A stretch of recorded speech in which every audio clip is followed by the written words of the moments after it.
पहचानिए। कुल्हाड़ी में लगी लकड़ियों की वजह से जंगल की लकड़ियों को समझाया जाएगा कि ये कुल्हाड़ी में लकड़ी तुम्हारी जाति की तो है, अहिर कुर्मी कोयरी। मैं आपको कहने आया हूँ, इस देश में गाली किसने बनाई कि अहिर गणविया कुर्मी चोर घर सारे का टंगरी तोर? ये किसने गाली बनाई? किसी मुसलमान ने बनाई क्या? किसी दलित ने बनाई क्या? किसी आदिवासी ने बनाई क्या? और किसने ये विरोध किया कि बड़ जात बतियौला से या छोट जात लतियौला से? उनके भी मेरे प्रिय कवि हैं तुलसीदास, लेकिन जहाँ गड़बड़ है वहाँ प्रिय नहीं है। मैं कहूँगा कि आपने वर्ण व्यवस्था स्थापित की, आपने इन जातियों के खिलाफ बोला है और मैं इस बात पर कायम हूँ।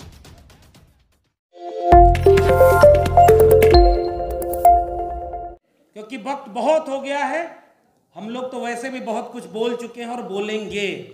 इस मंच पर जितने भी पूर्व के वक्ता थे उनकी बातों का समर्थन करते हुए, ये ओबीसी एकता इसलिए भी जरूरी है और इस मुल्क में ओबीसी लोगों आपको भी घर घर जा करके ये बात कहना जरूरी है कि ये ओबीसी महासभा ने जो काम शुरू किया है, इसके पहले तमाम लोगों ने ये लड़ाई लड़ी है।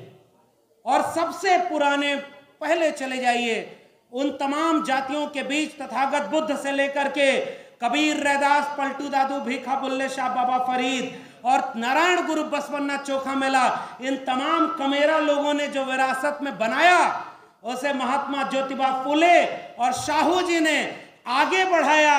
और उत्तर भारत में समाजवादी आंदोलन के नेता डॉक्टर राम मनोहर लोहिया जिस दौर में लड़ रहे थे, बिहार में त्रिवेणी संघ बना था और उत्तर भारत में अर्जक संघ, इन सब ने उन कमेरा लोगों को अंधविश्वास, पाखंड और इन सारी चीजों से निकाल करके वैज्ञानिक, तर्कशील, मानवतावाद और समाजवाद के आंदोलन के जरिए एकजुट करने का एक लंबा काम किया है। इसलिए ओबीसी किसी दौर में सोया नहीं था, न अभी सोया है। वो तब भी जगा था और आज भी जगा है और आगे जगा रहेगा। जवाब नंबर 1।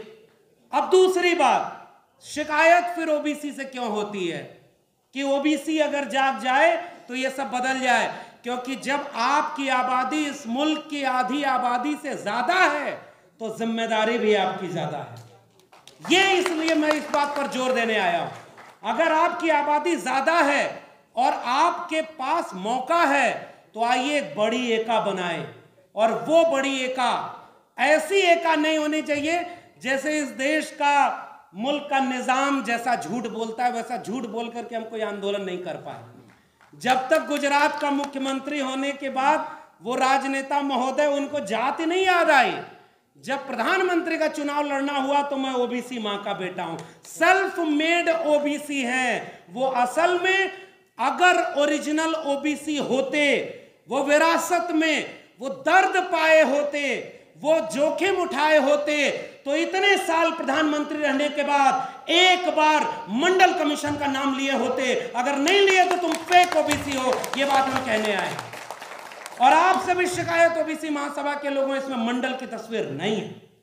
बीपी मंडल की तस्वीर इसमें होनी चाहिए, क्योंकि डॉक्टर भीमराव अंबेडकर के बाद उस शख्स ने इन बिखरी हुई 3743 जातियों को एक पहचान दिया, ओबीसी। और आज चुनाव जीतने के लिए प्रधानमंत्री से लेकर कैबिनेट मंत्री तो को भी बताना पड़ रहा है कि हम ओबीसी हैं। तो ये अपनी ताकत को पहचानिए और अपनी विरासत से जुड़िए, आधा काम यही हो जाएगा। और इसलिए कह रहा हूं, मंडल का नाम लेना क्यों जरूरी है इस मुल्क के निजाम को।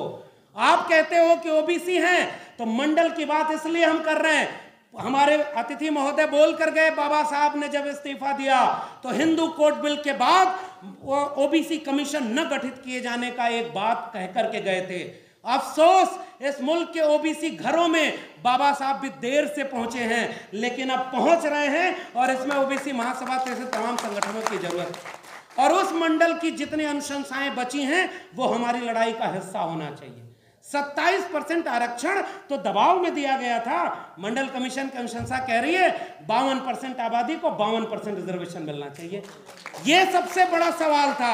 इस देश का ओबीसी प्रधानमंत्री अगर वाकई ओबीसी है तो पहली घोषणा यह करे कि मंडल कमीशन की केवल 2 सिफारिशें लागू हैं। आज की डेट से इस मुल्क में 52%, और 52% क्यों भाई, ये तो 1931 की जनगणना, और 1977 और 80 में रिपोर्ट, 1991-90 में लागू, 2021 में 2000 जो जनगणना होनी थी, कम से कम 2023 में सबसे पहले जाति जनगणना करके गिनो कि हमारी आबादी कितनी है, और जितनी आबादी है फिर उतने आरक्षण की घोषणा करो, तब हम मानेंगे कि तुम ओबीसी हो, वरना फेक ओबीसी रहोगे। इसलिए केवल ये बात मैं जोर देकर के कहने वाला हूं कि हम लोगों के बीच जाएंगे तो ये मुद्दा कैसे समझाएंगे, क्योंकि फिलहाल ये कार्यक्रम कन्विंस करने का हो रहा है। हम सब जागरूक लोग हैं। तो मंडल कमीशन की अनुशंसा में प्राइवेट सेक्टर में रिजर्वेशन, प्रमोशन में रिजर्वेशन, प्रमोशन में रिजर्वेशन नहीं है तो इस मुल्क के 99% प्रोफेसर, 99.99% जज, इंजीनियर, वकील, डॉक्टर आज भी 3% लोगों के कब्जे में है। इसलिए हम कह रहे हैं प्रमोशन में रिजर्वेशन, प्राइवेट सेक्टर में रिजर्वेशन, और जितनी आबादी है उतना रिजर्वेशन दोगे तब मानकर चलिए कि ओबीसी की असली लड़ाई आगे बढ़ेगी। तो जाति जनगणना और मंडल कमीशन के सिफारिश लागू करना। और आखिरी बात, ये कॉलेजियम सिस्टम, जज बने बैठे हैं। मैं एक बात कह रहा हूं, मुझे एक किस्सा याद आ रहा है, 2 मिनट में बात खत्म करूंगा। 1986 का वक्त था, महात्मा ज्योतिबा फुले हंटर कमीशन के सामने वो बात हो रही थी किसानों की दशा क्या है। तो उन्होंने पहली बार ये किया कि किसानों का चोला पहना, एक फटा पुराना कुर्ता, एक बहुत मैला सा कंबल, और ऐसे ही चले गए, गेट से घुसने नहीं दिया। उन्होंने कहा भाई आप कहाँ आ रहे हो? तो उन्होंने कहा कि किसानों का सम्मेलन हो रहा है, हमें किसानों की बात कहनी है। तो उन्होंने कहा कि भाई आप कौन? तब तक पहचान गए लोग कि अच्छा आप ज्योतिबा फुले हैं। तब उन्होंने जाकर उस कमीशन के सामने एक बात कही थी, ये सारे लोग जो भरे पेट और अच्छे कपड़ों में बैठे हैं, इन्हें पता ही नहीं किसानों का दर्द क्या है। आपको ये बताने के लिए कि किसान होता क्या है मैं इस लिबास में आया हूं, क्योंकि आपको पता ही नहीं किसान कितना दर्द सह करके वो जीवन जी रहा है, और ये भरे पेट वाले उनका दर्द क्या बताएंगे। इस मुल्क को अगर बचाना है ओबीसी महासभा के लोगों, तो ओबीसी को तो एकजुट करना ही करना है, इसके अलावा आपके पास कोई रास्ता नहीं। जब भारत बर्बाद होगा, संविधान बर्बाद होगा, तो कितनी भी बड़ी जाति की महासभा होगी, एक दिन उसका भी नंबर आएगा। इसलिए जाति के सम्मेलनों से तो ये बचाव नहीं होने वाला। छतरी तो एक ही बनेगी और वो ओबीसी की बनेगी। और जब आप ओबीसी के नाम पर लोगों को एकजुट होंगे तो अपने आप आपको अपने कुछ भाई नजर आएंगे, जिन्हें जैसे जाति के नाम पर ओबीसी बनाकर प्रताड़ित किया गया, वैसे इस मुल्क में इस देश के मूल निवासी आदिवासी हैं जो जल जंगल जमीन बचाने की लड़ाई लड़ रहे हैं, अपने आप दर्द का रिश्ता आपका उनसे बनेगा, इस देश के दलितों से बनेगा, और 90% लोगों की एकजुटता अपने आप बन जाएगी। इसलिए मैं आपको बधाई देते हुए अगला कार्यक्रम किसी दिल्ली, बंबई, लखनऊ और भोपाल में मत करिएगा, अगला कार्यक्रम किसी गांव चौराहे पर करिएगा। हम सारे लोग आएंगे और इसमें से बहुत सारे लोग चलेंगे। 90% को एक करना है और इसकी जिम्मेदारी ओबीसी महासभा की है। और यह बात बाबू जगदेव प्रसाद और जगदेव बाबू ने क्या कहा, पहले डॉक्टर लोहिया ने, सन सोपा ने बाधी गांठ पिछड़ा पावे 100 में 60, उस नारे को आगे बढ़ाकर जगदेव बाबू और रामस्वरूप वर्मा ने क्या कहा। और आखिरी जाते जाते टिप्पणी करना जरूरी समझता हूं, जब जगदेव बाबू और रामस्वरूप वर्मा का जिक्र हो रहा है तो थोड़ा रामचरितमानस भी सामने आएगा। और भाटी साहब चले गए, अरसे बाद समाजवादियों के बीच अतुल जी बैठे हुए हैं, ऐसे लोग जिन्होंने अपने ऐसे लोगों को हराया है कि वो किसान कामगार कमेरा की आवाज क्या होती है, ये यहाँ बैठे हुए हैं। और भाटी साहब चले गए, मैं उनके सामने ये बात बोलना चाह रहा था। वो बात ये है कि एक तरफ लेफ्ट, राइट, सेंटर, सब में एक ही जाति का प्रवक्ता, एक संघ विचारक और एंकर भी उसी जाति का, सब मिलकर के कह रहे हैं इस मुल्क के भावना आहत हो गई, हिंदुओं की भावना आहत हो गई। ओबीसी महासभा के लोगों, एक सवाल आपसे पूछना और इस मंच के सवाल को गांव-गांव ले जाना। जे बरनाधम तेली कुम्हारा स्वपचकरात कोल कलवारा और मेली जिनयु तेल दाना और पूजिए विप्रशील गुणहीना शूद्र गुणगन ज्ञान प्रवीणा, इनमें जितनी आभीर जातियों का स्वपच, किरात, कोल, कलवारा, इन सारी जातियों के नाम पर जो बात कही गई है, क्या इन जातियों की भावना कोई भावना नहीं है क्या? भावना केवल 3% लोगों की है। इसलिए ये बात जाते जाते अपने ओबीसी समाज के लोगों को 2-3 चीज से बचा लीजिएगा। पहला, सांप्रदायिक दंगा। कोई हिंदू मुस्लिम की लड़ाई आपकी लड़ाई नहीं है। ये लड़ाई केवल और केवल अपने हक हुकूक, जल जंगल, जमीन और संपत्ति की हिस्सेदारी 1% लोग 40.5% कब्जा किए हुए हैं और 50% लोग 3% पर गुजारा कर रहे हैं। और इसको अगर बढ़ा दीजिए तो 10% लोगों के पास इस देश की 90% संपत्ति है और 90% लोग 10% पर गुजारा कर रहे हैं। जाति जनगणना का सवाल इसलिए जरूरी है कि पहचान खुलकर सामने आ जाए कि वो 10% कौन है और ये 90% कौन है। इसलिए जाते जाते गुजारिश, कोई सांप्रदायिक दंगा और मंदिर मस्जिद की लड़ाई इस मुल्क के कमेरा 90% लोगों की लड़ाई नहीं है, क्योंकि वहां हमें अपमानित किया गया है और उस अपमान को हम बोले भी ना। हमसे कहा जा रहा है कि भावना आहत कर दिया। भावना कबीर साहब ने आहत की है। काकर पाथर जोर के मस्जिद लई चुनाए, ताचड़ मुल्ला बाग दे क्या बहरा हुआ खुदा है। और पाथर पूजे हर मिले तो मैं पूजूं पहाड़, ताते ये चाकी भली पीस खाए संसार। उन्होंने कम भावना आहत की है क्या? अरे जिस पुरखे का नाम ले रहे हो ओबीसी समाज के लोगों, आपसे केवल एक गुजारिश, जहां जहां आपके घर में धार्मिक ग्रंथ रखे हैं उन सब की बगल में भारत का संविधान और मंडल कमीशन रख दीजिए, आधा काम उसी समय हो जाएगा। मंडल कमीशन और भारत का संविधान अनुच्छेद 51 कहता है कि हम भारत के नागरिकों में वैज्ञानिक चेतना का विकास करेंगे। और इस देश के टीवी मीडिया पर बैठकर यहां बोला जा रहा है कि एक बाबा जो किस्मत बता रहा है, वो चमत्कार कर रहा है, पूरे देश को अंधविश्वास में ढकेल रहे हैं। बिरसा, फूले, अंबेडकर, पेरियार के वारिसों, आपके ऊपर जिम्मेदारी केवल अपनी जाति और अपने लोगों को बचाना नहीं है, इस मुल्क को बचाना है, क्योंकि इस मुल्क को हमारे पुरखों ने बनाया है। ये बर्बाद कर रहे हैं। आप बताइए, अपने दोस्त को अमीर बनाया और कल को उसका शेयर गिर गया और वो भी कोई फ्लाइट पकड़ करके विदेश भाग गया तो क्या होगा? और इसलिए इस देश को बेच दिया है। हमारी लड़ाई सांप्रदायिकता की लड़ाई नहीं है, हमारी लड़ाई पाखंड की लड़ाई नहीं है, अंधविश्वास की लड़ाई नहीं है। घर घर मंडल कमीशन की रिपोर्ट पहुंचाइए, घर घर भारत का संविधान पहुंचाइए।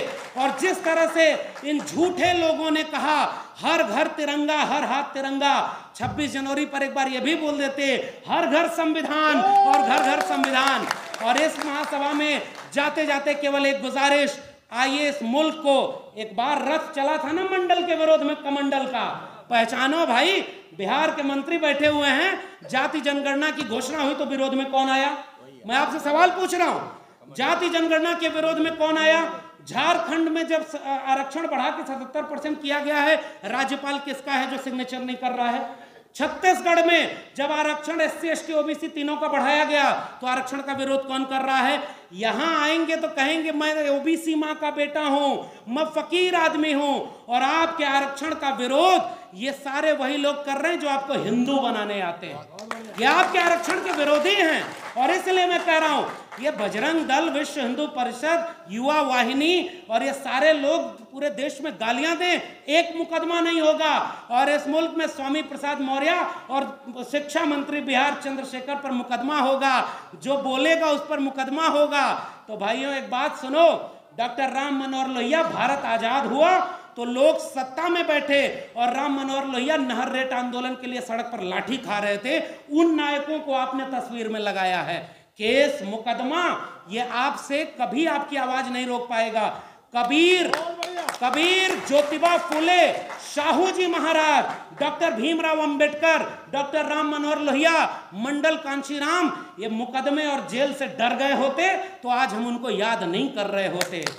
आपको आखिरी बात, केवल गुजारिश, नकारात्मकता तो देखिए बहुत है, मैं भी चाहता तो यहाँ आपको बहुत सारी कमियां गिना देता कि ओबीसी में ये कमियां हैं। अरे बहुत कमियां हैं, फिर भी गुंजाइश इतनी है कि अगर न्यूनतम सहमति पर भी बृहत्तम एका बना लेंगे, ये मुल्क अपने आप बचा लेंगे। इसलिए कमियों की बात मैं नहीं कर रहा। और वसीम बरेलवी का शेर पढ़ के जा रहा हूं, उसी को जीने का हक है जो इस जमाने में इधर का दिखता रहे और उधर का हो जाए।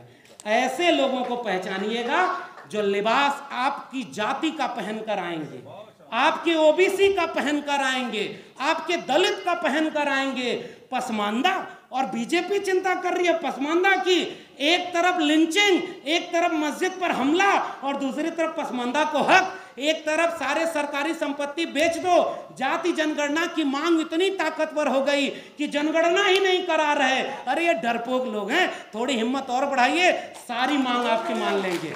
इसलिए पहचानिए, कुल्हाड़ी में लगी लकड़ियों की वजह से जंगल की लकड़ियों को समझाया जाएगा कि ये कुल्हाड़ी में लकड़ी तुम्हारी जाति की तो है, अहिर कुर्मी कोयरी। मैं आपको कहने आया हूं, इस देश में गाली किसने बनाई कि अहिर गणरिया कुर्मी चोर धर सारे का टंगरी तोर? ये किसने गाली बनाई? किसी मुसलमान ने बनाई क्या? किसी दलित ने बनाई क्या? किसी आदिवासी ने बनाई क्या? और किसने ये विरोध किया कि बड़ जात बतियौला से या छोट जात लतियौला से? उनके भी मेरे प्रिय कवि हैं तुलसीदास, लेकिन जहां गड़बड़ है वहां प्रिय नहीं है।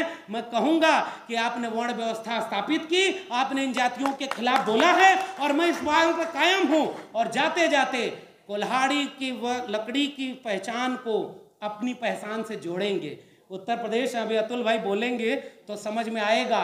लोगों को बदनाम किया, किन जाति के लोगों का थाने में वर्चस्व है, सब लूट लिया। ओबीसी का सारा हक अहिर कुर्मी कोयरी ने लूट लिया, इन्होंने इनका लूट लिया। अरे इसीलिए तो हम कह रहे हैं जाति जनगणना करा दो, पता चल जाएगा कितना लूट लिया। इसमें तुम क्यों विरोध में आ जाते हो? जाति जनगणना का विरोध केवल ब्राह्मण क्यों करता है भाई? अगर वो यादवों ने, कुर्मी कोयरी ने ज्यादा, क्योंकि पता है ज्यादा लूटा नहीं है। कितने वाइस चांसलर, कितने जज, कितने वकील, कितने डॉक्टर इंजीनियर अहिर कुर्मी कोयरी के बन गए भाई। आपको जो लड़ता है ना, सबसे पहले उसे बदनाम किया जाता है, इसलिए ताकि बाकी जातियों को कहा जाए अब उधर कुछ नहीं मिला इधर आओ। तो उत्तर प्रदेश में जिन लोगों को कहा गया कि बहुत कुछ मिलेगा इधर आओ, राम मंदिर की आड़ में नींव की ईंट वही बने हैं, सब कुछ लूटा आपका भी जाएगा। जाते जाते गुजारिश, शरद यादव को याद करते हुए मैं कह रहा हूं, इसी सम्मेलन में मैंने पहली बार शरद यादव को सुना, नेताजी को सुना। नेताजी उस समय के नेता, जब राम मंदिर आंदोलन मंडल के विरोध में कमंडल, तो उन्होंने हिचक नहीं दिखाई। संविधान पर जो खतरा बनकर आए थे, उन तमाम आतताइयों पर गोली चलवाई थी, इसलिए हम उनके विरासत को याद करते हैं। और लालू जी, उन्होंने उस आतताई दंगाई रथ को रोका था। हम कमजोर नहीं हैं, हाँ वो ताकतवर जरूर हो गए हैं। आइए मिलकर के सांप्रदायिकता के खिलाफ, और आदिवासी इलाके में जितने लोग हैं, यही आनंद राय जी आए हुए हैं, और मध्य प्रदेश के ओबीसी साथियों, आपको तो अच्छे से पता है वहां कितने ओबीसी पर शोषण हो रहा है, आदिवासी पर शोषण हो रहा है, दलितों पर शोषण हो रहा है। सारा शोषण हम सहें और भावना आहत भी हम ना करें। साहब तैयारी कर लो, अब हम तैयार होकर आए हैं। बिरसा, फूले, अंबेडकर, पेरियार के वारिस। जितना भावना आहत गुलामगिरी ने नहीं किया, जितनी भावना आहत एनिलेशन ऑफ कास्ट में बाबा साहब ने नहीं किया, उसकी आधी भी भावना अगर हम आहत कर दिए तो ये मुल्क 90% कमेरा लोगों का बन जाएगा।